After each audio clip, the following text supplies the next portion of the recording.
आज 14वी सुनावणी बीडमधील मकोका न्यायालयात पार पडणार. सुनावणी सरकारी वकील उज्ज्वल निकम हजर राहणार का पाहणं महत्त्वाचं. इथेनॉलवरून नफा आणि नुकसानीबाबत चर्चा. इथेनॉलवरून सोशल मीडियात गडकरींवर टीका. नितीन गडकरींना बदनाम करण्याचा प्रयत्न सुरू.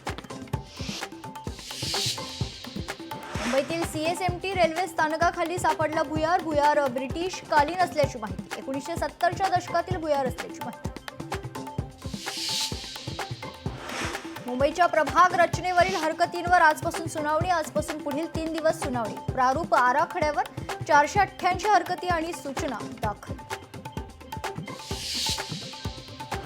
नाशिक महापालिका प्रभाग रचनेच्या हरकतींवर सुनावणी सुरू. पालिकेच्या 31 प्रभाग रचनेबाबत एकूण 91 हरकती तर 3 सदस्यांची संख्या ठेवल्यानं ठाकरेंच्या शिवसेनेचा आक्षेप.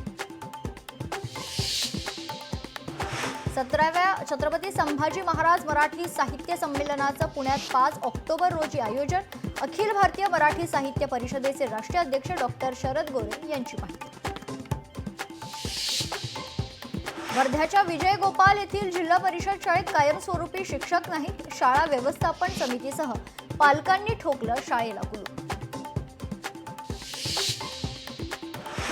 अमरावतीमधील मेळघाटातील 22 गावात स्वातंत्र्य काळापासून अंधारातच. गावात वीज येण्यासाठी वन विभागाची परवानगी आवश्यक. राजस्थानी महिला मंडळ शाळेच्या विद्यार्थ्यांची गिरगाव चौपाटीवर समुद्रकिनारी स्वच्छता मोहीम. बाप्पाच्या विसर्जनानंतर मुंबईतील समुद्रकिनारे स्वच्छ ठेवण्यासाठी एक चांगला प्रयत्न.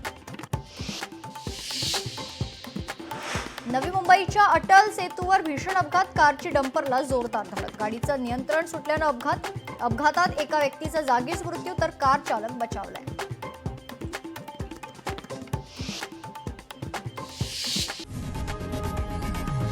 लोकशाही मराठी ऐका, पहा, जागरूक रहा.